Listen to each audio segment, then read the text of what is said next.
राधे कृष्णा। जय बोलो राधा रानी की जय। जय बोलो श्री कृष्ण कन्हैया लाल की जय।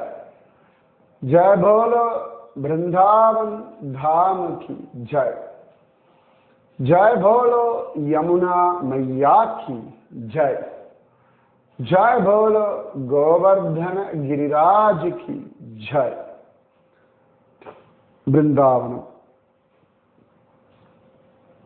கிட்டத்தட்ட ஒரு 5000 கோவில்கள் இருக்கு அப்படின்னு சொல்றார். சில பேர் அது பிரஜமண்டலம் முழுக்க அப்படின்னு சொல்றார். சில பேர் பிருந்தாவனத்தில் மட்டுமே அப்படின்னு சொல்றார்கள். நிறைய கோவில்கள், இதுதான் பழைய கோவில் அப்படின்னு தான் சொல்லுவார்கள்.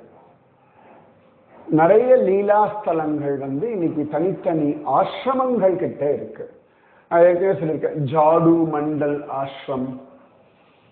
ஜாடு மண்டல் அங்கதான் எந்திரத்து மேல கால் வச்சு கண்ணன் ஒரு வயசான பாட்டிக்கு கிருப பண்ணான் அப்படின்னு சொல்லி அந்த எந்திரம் தான் நாங்க பார்த்திருக்கோம்னு சொல்லியிருக்கேன்.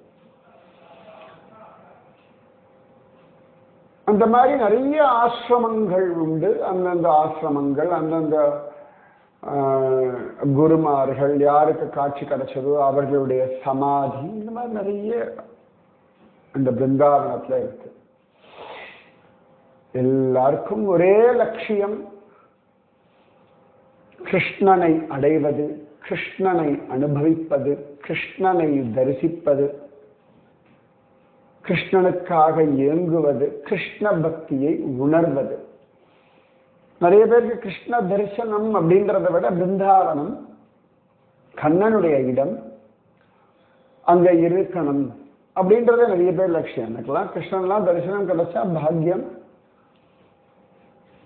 இல்லைனாலும் நான் பிருந்தாவனத்துல அலையிறேன், கண்ணன் ஒரு நாள் கிருபை செய்வான், ஏதான ஒரு ஜென்மால கிருபை செய்வான். ஏன்னா பகூனாம் ஜன்மனாம் அந்தே ஞானவான் மாம் பிரபத்யதே அப்படின்னு கண்ணன் சொல்றான். பல கோடி ஜென்மாக்களுடைய முடிவிலே ஒருவனுக்கு கிருஷ்ண பக்தியானது லபிக்கிறது, நான் அவர்களுக்கு என்னை தருகிறேன். பகூனாம் ஜன்மனாம் அந்தே ஞானவான் மாம் பிரபத்யதே, என்னை சரணாகதி அடைகிறான் அப்படின்றான். அப்ப இந்த கிருஷ்ண பக்தி அப்படின்றது ஒரு சுகம். பிருந்தாவனம் ஸ்ரீ வைஷ்ணவ சம்பிரதாயம், மத்வ சம்பிரதாயம், இவர்களை தவிர மற்ற முக்காவாசி எல்லா சம்பிரதாயத்துக்காரர்களுக்கும் ராதாராணி தான் ஆதாரம். ஸ்ரீஜி அப்படின்னு கொண்டாடுவார்கள். கிஷோரி ஜி, இவன் கிஷோர் அவள் கிஷோரி அப்படின்னு சொல்லுவார். அந்த ராதாராணியினுடைய ராஜ்யம், ராதாராணியினுடைய அந்தப்புறம். அதனாலதான் எங்கும் திரும்பினாலும் ராதே ராதே ராதே ராதே. நான் நிறைய ஸ்ரீ வைஷ்ணவால பார்த்திருக்கேன் பிருந்தாவனத்துல. அங்கேயே தங்கியிருக்கக்கூடியவர்கள் அந்த ரங்கஜியும் அதுக்கப்புறமா நம்ம ஸ்ரீமத் ஆண்டவன் ஆசிரமம், அங்க இருக்கிறவாள்லாம் கூட ராதே ராதே அப்படின்னு ரொம்ப ஜோரா சொல்லுவார்கள். சாதாரணமா வைஷ்ணவ சம்பிரதாயத்திற்கு ராதே அப்படின்றதுல ஒரு பெரிய அபிப்பிராயம் கிடையாது. மத்வ சம்பிரதாயத்துல பிரேம பக்தி அப்படின்றதுக்கே ஒரு அபிப்பிராயம் கிடையாது. அந்த மாதிரியான மத்வ சம்பிரதாயத்துல தனியா கோபி பாவத்தோடு கூடிய பிரேம பக்தி அப்படின்ற ஒரு பக்தர்கள் கூட நீங்க பார்க்க முடியாது. ஸ்திரீகள் பக்தர்களா இருப்பா. மத்வாச்சாரியாருடைய அம்மா, வியாசராஜருடைய அம்மா, வாதிராஜருடைய அம்மா, இவர்கள்லாம் பக்தர்கள், பக்தைகள் அதெல்லாம் உண்டு. ஆனா தனியா இப்ப ஆண்டாள் போலே மீரா போலே கிடையாது. அது ஒவ்வொரு சம்பிரதாயத்துல ஒவ்வொன்றும் அழகா வித்தியாசங்கள் உண்டு. ஒவ்வொன்றும் ஒரு அழகு, ஒவ்வொன்றும் ஒரு விசேஷம். அப்ப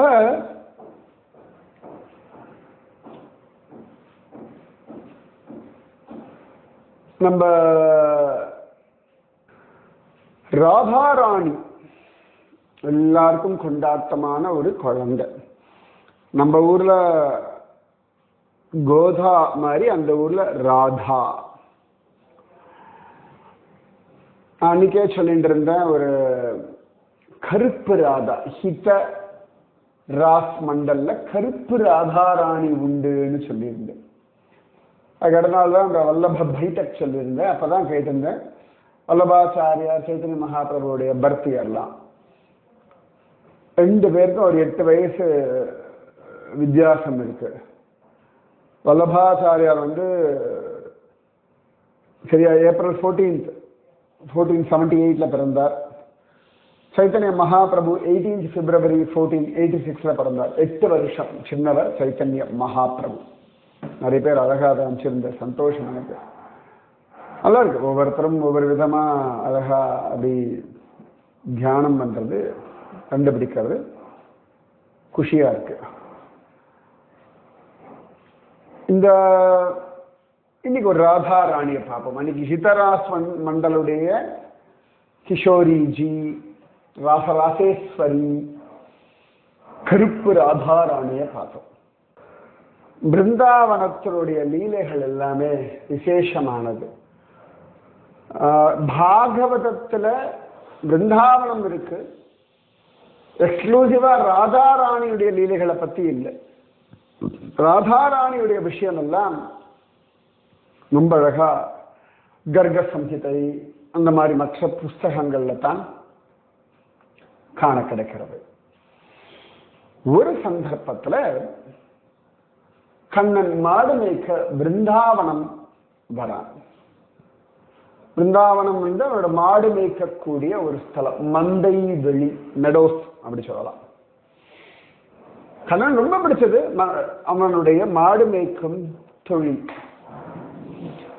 நான் திரும்பவும் சொல்றேன், உங்களுடைய கடமைகள்ல நீங்க ஆசையோட இருக்கணும், ஸ்ரத்தையோட இருக்கணும், குஷியா இருக்கணும், குதூகலமா இருக்கணும். அப்பதான் தெய்வீகத்தை உணர முடியும். நிறைய பேர் என்ன பண்றா, தெய்வீகத்தை உணரணும்னா அப்படியே உட்காந்து தியானம் பண்ணணும், இல்லாட்டி பாராயணம் பண்ணணும் அப்படின்னு இல்லை. அதெல்லாம் பண்ணுங்க. அதெல்லாத்த விட வாழ்வதற்கான கடமைகளை நீங்க செஞ்சுதான் ஆகணும். அதுவும் நீங்க குடும்பத்துல இருக்கீங்க அப்படின்னா, அந்த உங்கள் குடும்பம், உங்கள் கணவன், உங்கள் மனைவி, உங்கள் குழந்தை, உங்களுடைய வருமானம், உங்களுடைய செலவு, உங்கள் வீடு, உங்களுடைய சுத்தம், நீங்கள் வாழக்கூடிய லொக்காலிட்டியில நீங்கள் பண்ண வேண்டிய விஷயம் எல்லாமே அடங்கினது. இப்ப கண்ணன் தெய்வஸ்வரூபம். அதனால நான் மாடெல்லாம் மேய்க்க மாட்டேன், எப்போதான் உட்காந்து அனுகிரகம் ஆசீர்வாதம் மட்டுமே செய்வேன் அப்படின்னா வரல. கண்ணனும் தன் வேலைகளை அழகா பண்ணிக்கொண்டே இருக்கான். அன்னைக்கே சொன்ன ராதாராணியும் தயிர் பால் மோறு வெண்ணெய் நெய்யெல்லாம் விற்க போவாள். அவள் ராஜாத்தி. ஸோ இது தர்மம். நீங்க பக்தின்னா அனுபவம், ஞானம்னா விசாரம், கேள்விகள் கேட்பது, புரிந்து எல்லாம் இருக்கட்டும். இது எதற்காகவும் உங்களுடைய குடும்ப வாழ்க்கையோ, இல்லாட்டி நீங்க பேச்சுலரா இருக்கலாம், பிரம்மச்சாரியா இருக்கலாம், கல்யாணம் பண்ணிக்காதவர்களா இருக்கலாம், இல்லாட்டி கல்யாணம் பண்ணி டைவர்ஸ் ஆனவர்களா இருக்கலாம், இல்லாட்டி கல்யாணமாய் கணவனை இழந்தவர்களா இருக்கலாம், மனைவி இழந்தவர்களா இருக்கலாம், பிள்ளை குட்டிகள் இல்லாதவர்களா இருக்கலாம், பிள்ளை குட்டி இருக்கிறவர்களா இருக்கலாம், பேரன் பேத்தி இருக்கிறவர்களா இருக்கலாம், நீங்க படித்தவர்களா இருக்கலாம், படிக்காதவர்களா இருக்கலாம், பணக்காரர்களா இருக்கலாம், ஏழையா இருக்கலாம், திவ்யாங்க அதாவது பிசிக்கலி சேலஞ்சு, மாற்றுத்திறனாளியா இருக்கலாம், என்னவா வேணா இருக்கலாம். இதுக்கு அந்தந்த கடமைகளை பண்ணுங்க. எப்படி நம்ம உடல் இருக்கு இல்லையா, அது தன்னுடைய கடமைகள் பண்றது இல்லையா, கண் பார்க்கணும், காது கேட்கணும், வாய் பேசணும், இதெல்லாம் உண்டு இல்லையா. அந்த மாதிரி உங்களுக்கான கடமைகள் அப்படின்றது நீங்க பண்ணித்தான் ஆகணும். அதனால கடமைகள்ல என்னைக்குமே உங்களுக்கு ஸ்ரத்தையும் ஆசையும் நிச்சயமாக வேணும். சரியா? அதுல மாற்றமே கிடையாது.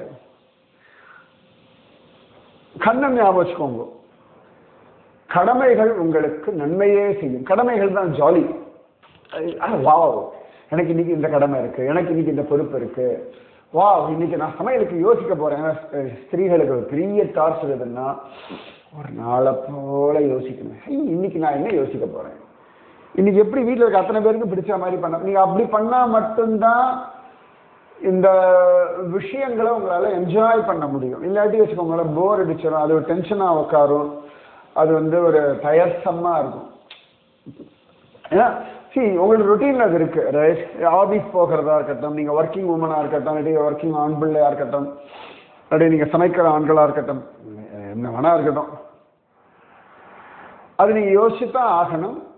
அதை என்ஜாய் பண்ணி பண்ணுங்க. ஏன்னா நிறைய பேர் நான் பாக்குறேன், இப்ப நிறைய பேர் கேட்டரிங் பண்றா, சமைச்சு கொடுப்பா. அவ யோசிக்கிறது பெருசா இருக்கு. ஏன்னு கேட்டா பைசா வருது இல்லையா. நிறைய பேர் நான் பார்த்துட்டேன், பைசா வருகிறது அப்படின்னா அந்த விஷயத்துக்கான இம்பார்ட்டன்ஸ் வேற மாதிரியும், பைசா இல்லைன்னு அதுக்கு இம்பார்ட்டன்ஸ் வேற மாதிரியும் இருக்கு. அது நியாயமானு நீங்க பார்க்கணும். இப்போ உங்க வீட்டில் ஒரு வேலைக்காரமா வரா, வீடு வாசல் எல்லாம் பெருக்கிறா, இல்லாட்டி பாத்திரம் எல்லாம் தேய்க்கிறா, துணி துவைக்கிறன்னா, நீங்க கொடுக்குற 1000 ரூபாய்க்கோ 2000 ரூபாய் தெரியாது, உங்க ஏரியாவை பொறுத்து இருக்கு. அவகிட்ட ஒரு ஸ்ரத்தை எதிர்பார்க்கறது இல்லை, ஒரு சின்சியாரிட்டி. அப்ப அந்த வேலை நீங்க பண்ணும்போது உங்களுக்கு அந்த சின்சியாரிட்டி வேணுமா இல்லையா? ரைட்? இல்லை நீங்க ஒரு கம்பெனியில் வேலை பண்ணுறீங்க, ஆணோ பெண்ணோ, உங்களுக்கு கீழே வேலை செய்வாங்கிட்ட ஒரு சின்சியாரிட்டி எதிர்பார்க்கறதுன்னா, சின்சியாரிட்டி உங்களுக்கும் வேணும். கரெக்ட்? எதுக்குன்னா உங்களுக்கு சின்சியாரிட்டி இல்லைன்னு சொல்ல வரல, உங்களுடைய குடும்ப பொறுப்புகள்ல ஒரு விருப்பு வருது இல்லையா, அந்த பொறுப்புகளில் விருப்பு வர்றது தவறு. பொறுப்புகள்ல விருப்பு வரவே கூடாது. சரியா? அப்பதான் அது ஒரு ஆனந்தம், அப்பதான் அது ஒரு பலம், அதுதான் ஒரு தவம், அதுதான் ஒரு புது விஷயத்தை கொடுக்கும் உங்களுக்கு. ஓகேவா? அப்ப ஜோரா கண்ணன் மாடு மேய்க்க போறான். எல்லா நாளுமே நம்ம பலராமரோட தான் கண்ணன் போவான். ஒரு நாள் கண்ணன் தாவூஜி, நம்ம பலராமர பேரு தாவூஜின்னு பேரு, தாவூஜி இல்லாமல் மாடு மேய்க்க வரான். சில சந்தர்ப்பங்கள்ல என்னைக்கெல்லாம் கண்ணன் பலராமன் இல்லாமல் மாடு மேய்க்க வருகிறானோ அன்னைக்கெல்லாம் ஏதான ஒரு விசேஷமான லீலை நடக்கும். முக்கியமா பலராமன் மாடு மேய்க்க வராத அன்றுதான் காளிய விஷயம். பலராமன் மாடு மேய்க்க வராத அன்றுதான் அகாசுர விஷயம். அந்த மாதிரி இன்னொரு சந்தர்ப்பத்தில் பலராமன் மாடு மேய்க்க வரவில்லை. சோ கண்ணன் தன் நண்பர்களோட மாடு மேய்ச்சென்று பிருந்தாவனத்திற்கு வருகிறான். வரும்பொழுது ராதாராணி தன் தோழிகளோட அந்த பக்கம் இங்கே விளையாடிட்டு இருக்கா. அப்ப ராதாராணிக்கு தகவல் கிடைக்கிறது, ராதே, இன்னைக்கு தாவூஜி இல்லாமல் கண்ணன் மாடுகள் மேய்க்க வந்திருக்கிறான். கோச்சரம் சொல்வார்கள், மாடுகளை மேய்க்கிறது கோச்சரம். அப்ப வாவ் அப்படின்னு ராதாராணி பார்க்கிறா. இந்த கண்ணன் இப்படியே ஒரு இடத்துல அப்படி உட்காடுறான். கொஞ்சம் அவ்வளோ கொஞ்சம் டல் மாதிரி வச்சுக்கோங்க, ஒரு பெரிய உற்சாகம்லாம் இல்லை அவனுக்கு. கண்ணனுக்கு அப்படி இல்லாம இருக்காது, ஆனா அன்னைக்கு அப்படி இருக்கான். அதுக்குள்ள பின்னாடில இருந்து ஒரு குரல், காணா என்ன நீ பாட்டுக்கு வந்துட்டாய், அவ்வளவு என்னதான் அவசரம், என்ன விட்டுட்டு வர்றதுக்கு உனக்கு? ஓஹோ பெரிய அழகா சொன்னி அப்படின்னு குரல். பார்த்தா தாவூஜி.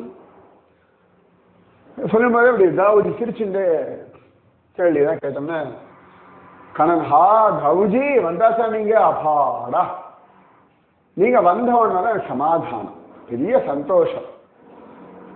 ஓடி போய் தாவூஜி இறுக்கி கட்டி அணைச்சுட்டான். அந்த இறுக்கி கட்டி அணைக்கிறதுக்கு பாருங்க கிருஷ்ணனோடது, அந்த நிஜமாவே நம்மளை நெகிழ வைக்கும்.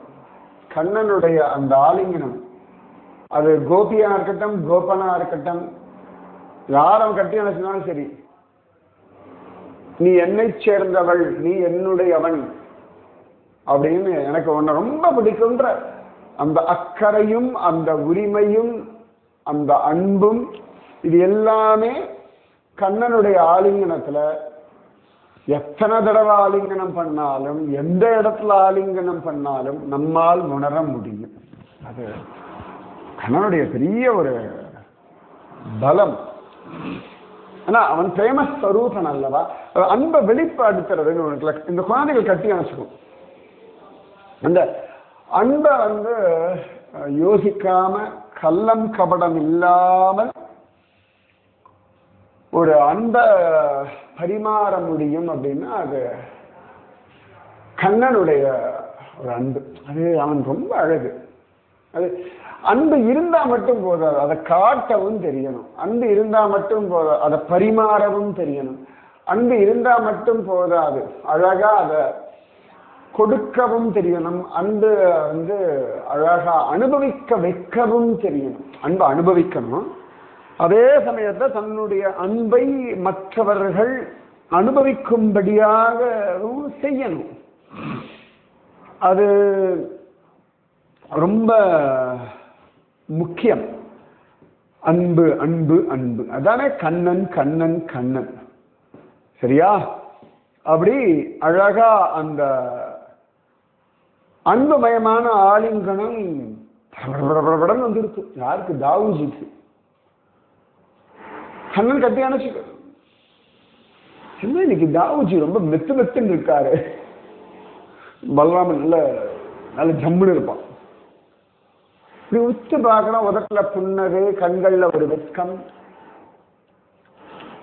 ஹே அப்படின்னா உடனே உதடு துடிக்கிறது. கண்டுபிடிச்சுட்டியா நீ? குரல் மாறி போயிடுச்சு. யாருறான்னா ராதாராணி. அவளுக்கு அந்த கண்ணனுக்கு சும்மா ஒரு சப்போர்ட் மாதிரி ஒரு பலராமர் வேஷம் போட்டு வந்துட்டாள். அது ஒரு லீலை. உன்னை கண்ணன் ரொம்ப சந்தோஷப்பட்டான். எதுக்கிட்ட நீ வந்தாள்? சும்மா நீ தனியா வந்திருக்கேன்னு கேள்விப்பட்டேன், அதனால வந்தேன் அப்படின்னு சொன்னான். உடனே சிரிச்சாள் ராதாராணி. கண்ணன் ரெண்டு பேருமே சிரிச்சாரு. நன்னா இருக்குடி. அவ சிரிச்சா. இன்னைக்கு அண்ணா வரலேன்னு நான் வந்தேன், ஆனா இங்க எப்படியே இரேன், நீ இந்த மூர்த்தி இப்படி இருக்கட்டும். இங்க அவ டெய்லி மாடு மேய்க்க வரும்போதெல்லாம் இங்க நான் பார்த்துட்டு போவேன். ஓஹோ சரி அப்படின்னா. அப்படி வந்தவள் தான் இந்த கோரே தாவூஜ். சில பேர் கோரி தாவூஜின்னு சொல்லுவார். கோரவர்ணம், கௌரவர்ணம், கௌரியான ராதா. கௌரினா வெண்மையானவள்னு அர்த்தம். கௌரி ராதாராணி, கௌரி தாவூஜி. ராதாராணி பலராமருடைய வேஷம் போட்டு காட்சி தரக்கூடிய இடம் இந்த கோரே தாவூஜி கோவில். 2-3 தடவை நான் அழிச்சுட்டு போயிருக்கேன். எல்லா சந்தர்ப்பத்திலையும் எல்லாரும் அழிச்சுட்டு போக முடியறது இல்லை, சமயம் இல்லை.